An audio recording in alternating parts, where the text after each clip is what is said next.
Okay, so couple things I admire about you. Number one, I admire that no matter how hard you fall, you still try to get up. Yeah. You still try to get up. And number two, I admire your loyalty and attention and loving, caring, responsible nature to your friends. I sometimes think that's probably 10 too toes much. behind my friends. 10 toes. You know, it's probably too much, but they're your friends. I guess with teenagers, they're friends. Like when I was your age, I plan to take those people with me to old age. Okay, whether they like it or nothing not. wrong with that. Nothing wrong with that. Because when I was your age, I didn't care much about friends, so to speak. I was just like so determined at other stuff. Three, I like the fact that as you get older, you're more open to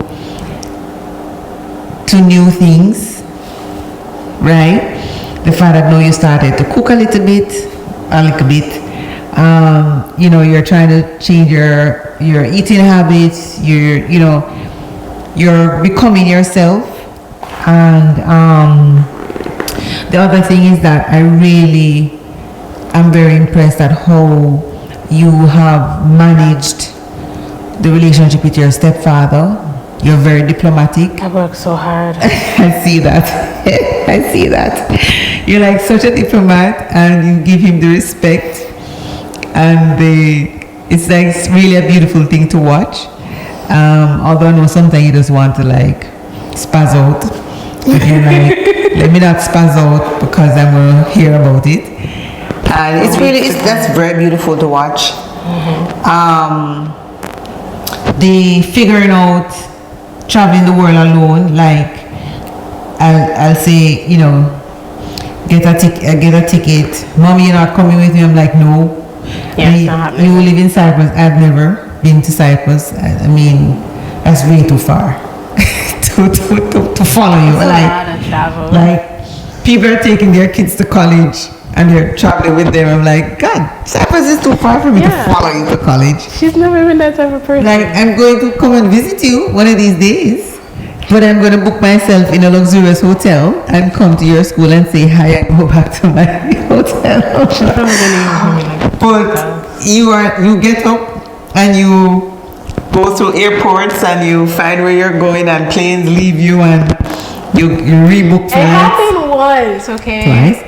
Once. And well, the first time it wasn't even anything near my fault. That was in London. Yeah. Okay. So you know, it's very good to watch you find your way, because what I realize is that I can't hold your hand anymore. You really just have to just find your way and walk your toe and find your way again. So all of that is great stuff.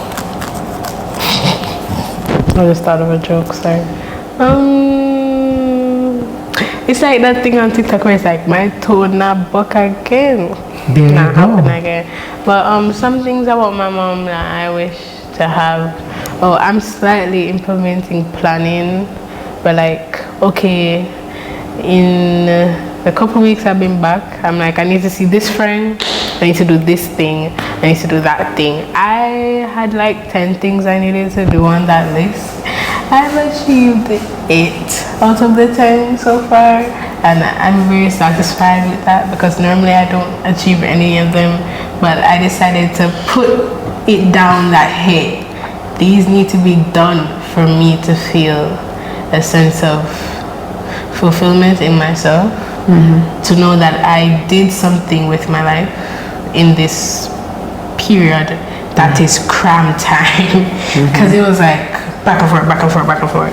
And a lot of the things that she does, I'm going to tell her I'm not doing it, but I'm doing it, because the talking afterwards, like, oh, I told you, oh my God. So you admire the fact that I have to talk to you. The question is, what are some of the things you admire about your mother? So I admire your You admire that the planning. Okay, that's what you're saying. About the planning. No, I'm just clarifying.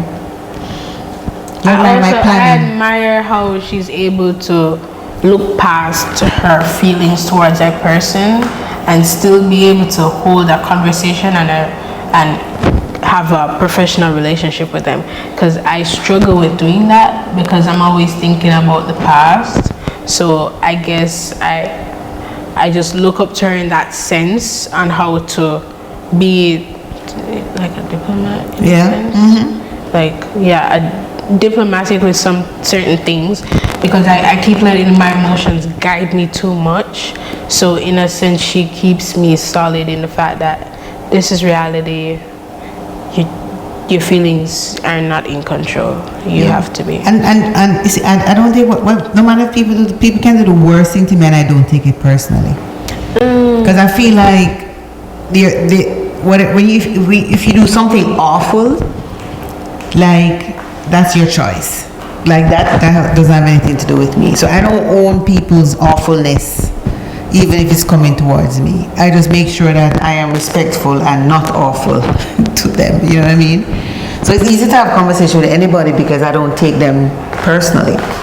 People are accountable and responsible for who they are and what they do.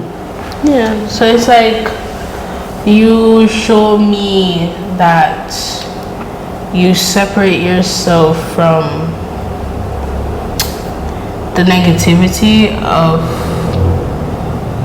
relationships and the different encounters that you have throughout the day, because you meet thousands of people daily, thousands from all over the world, and you keep solid. So it's something to look up to be that strong in yourself, to not be swayed by the little winds that people blow at you, you know. Stand strong on that.